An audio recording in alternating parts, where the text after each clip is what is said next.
Hi guys and girls, I'm Obsidian Ant and welcome back to Elite Dangerous. Today, Frontier released a patch to fix a few of the problems that arised with the September update. However, there are still a large number of fairly big outstanding issues. It's impossible to deny then that the latest update broke the game in a number of significant ways. So, what went wrong? Well, before we delve too deeply into that, let's briefly talk about the September update itself. The new player experience that came with the update was actually a great addition.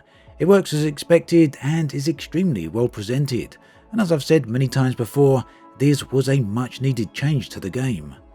The Ark Store and currency were the other aspect of the update. Both of these have caused some contention. The fact that the store is pretty much in your face is something that some people just don't like. The premium currency has also caused some upset. In many ways, I'd go as far as saying that Frontier really have had some unfortunate timing with the releasing the Ark's currency during a time where microtransactions are really a hot topic, and that's largely thanks to what is increasingly being viewed as an ongoing exploitation by large publishers such as EA and 2K. It's not a subject I want to get into in this video though, as I have talked about it in the past, but overall, Arks are a change for Elite, and it's something that's seen as a bit of a paradox. Some people will tell you that it's a significant change for the game, whilst others will tell you that it really makes no difference to them. Regardless of where you sit on this particular subject though, it's nonetheless likely that the implementation of Arks are possibly a huge factor in many of the game's recent problems. And here then is a few of those problems. Engineering and remote outfitting was entirely broken with the update's release, essentially causing the game to freeze when used. This has now been fixed in today's patch. Mining was broken. Basically, when you tried to use limpets, players would find that they were kicked back to the main menu. Again, this has been fixed.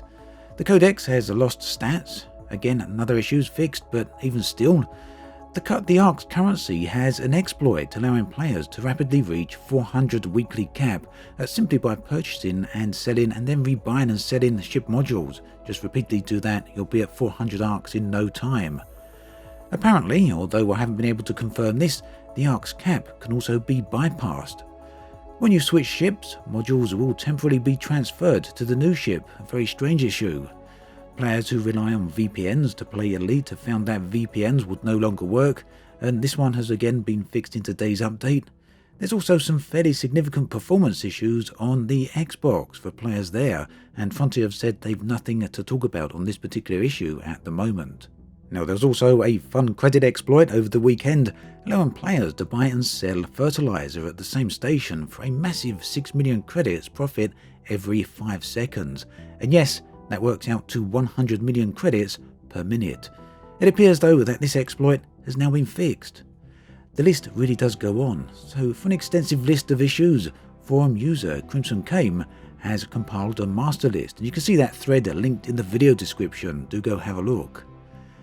Now, some of these problems were significant and others not so much. Some basically game break-in, preventing players from getting involved with major areas of the game such as mining. Others were much less of an issue, but nonetheless, the entire situation does raise a number of questions. A couple of the most obvious of these: what the heck happened? And secondly, why was the update even released in this state? Clear answers to these are pretty much impossible to know without Frontier actually telling us. And unfortunately, Frontier haven't directly discussed the state of the update itself. However, they have clearly referred to the issues themselves. Without any insight though as to what went wrong, we are left here to guess. Now, elite YouTuber Down to Earth Astronomy made a great video on the subject last week, where he speculated that the multitude of issues were down to the implementation of the new Ark's currency. The reasoning here is that Arks is now earnable in-game, which in short means that the ability to earn Arks touched on every aspect of the game. So even though the update itself wasn't about mining or engineering, the new in-game earning of Arks still nonetheless made some changes to those parts of the game. It's a sound theory, and one which I agree seems to be very likely, but of course it's entirely speculation, albeit reasonable speculation. The other question of why was the update released in this state is much harder to speculate on. On the one hand, it's possible that all of these issues didn't show up in Frontier's internal testing. On the other hand though, it seems equally possible that as the release date had been set, Frontier were unwilling to move that date at all and decided to release regardless. A valid point I see people raising is the suggestion of Frontier returning to the wide-scale open beta tests for the updates that we once had before the updates were actually deployed to live. It's never really been clear why the beta tests were stopped, but it's possibly due to the recent patches being much smaller than previous updates. But then again, as the September update so clearly proves, small updates don't necessarily mean a small list of bugs. Now, I do personally feel that there's a wider issue at work here, and that's in regards to the community's sentiment towards Elite. As always, with these situations, it's not clear-cut or black or white. There's clearly a lot of negativity aimed towards the game. You only need to take a look at the forums, Reddit, or even my video comment sections to see that. And as I've said previously, a lot of this negativity is totally understandable. I can certainly agree with the sentiment being expressed, even if I don't always agree with the way it's being expressed. I also feel that this is something that Frontier need to keep an eye on, because it's an issue that builds up layer after layer.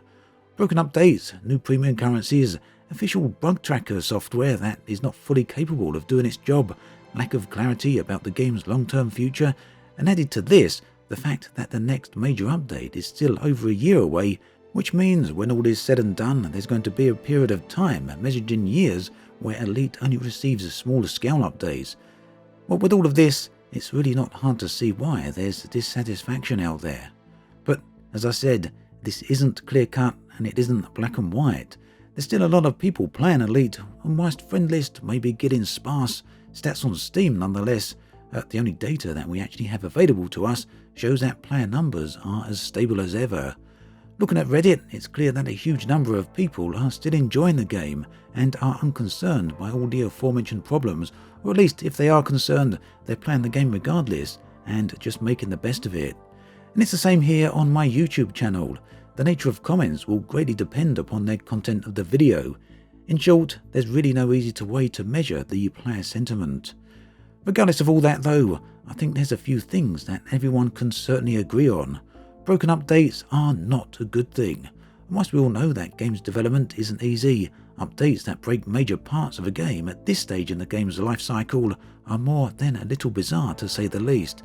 And secondly, it really wouldn't hurt to have more news about the long-term future of the game, along with some notion of just what content that might bring. As always, thanks for watching, and I'll catch you guys and girls next time.